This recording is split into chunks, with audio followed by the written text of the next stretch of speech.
how far can we help others to recover from their pain and sickness? How far can I help someone who is very near to me, it's my husband, suffering on stroke? How far, what can I do for him? I do for myself. I am grateful for the tapes we got, about 3-4 weeks, we are looking at them.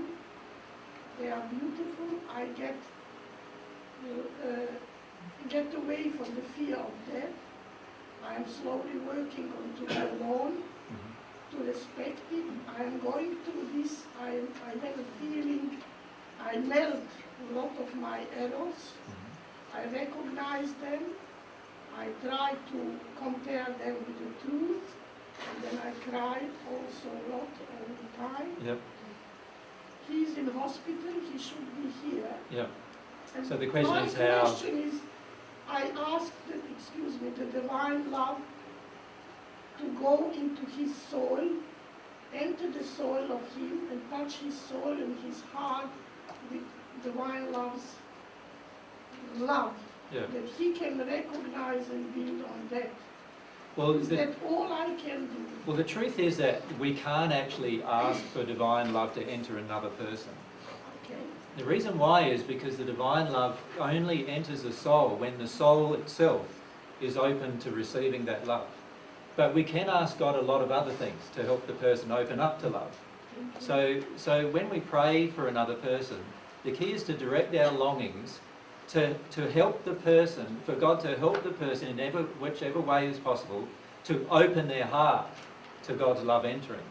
And what God's constantly trying to do with all of his children is he's constantly trying to help their child get to a point where they will open their heart to love. And so the main way that we can help them is firstly by our own example, opening up to love ourselves. But in terms of helping another, it's very, very difficult to help another if they do not want assistance. He's in doubt. Yeah. Between yes and no. Yeah.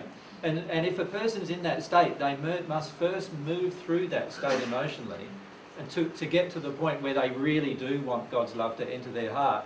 From that moment on, now they're getting lots of assistance, not only from yourself, but also from spirits and other people and the law of attraction. There's a lot of things that change. For many of you, you would have watched those who watched the DVDs the first time in the last few weeks since Peter's seminar. How many of you had some emotional things happening within the week after watching it? Can you just indicate? So quite a few, hey?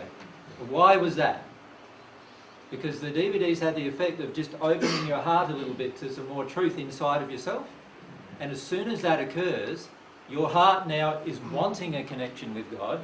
And as soon as your heart wants it, God gives you some of the divine love.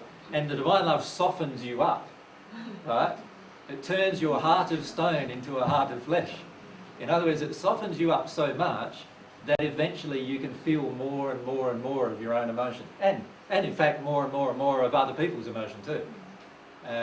So that's the process, you can certainly pray for others to be assisted, but they're not going to receive divine love until they personally have a longing for it.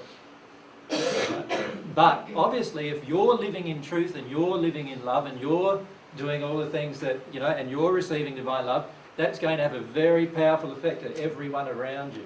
Everyone around you is going to feel the change in you, and everyone around you is going to be very much influenced by you. Does that make sense? Yes. Yeah. So the key is to focus firstly on your own transition. Focus firstly on that, and in that process, part of that will be praying for others to be open as well. But in the process of you opening, your soul will in fact trigger the opening of so many others as well in the process, just automatically.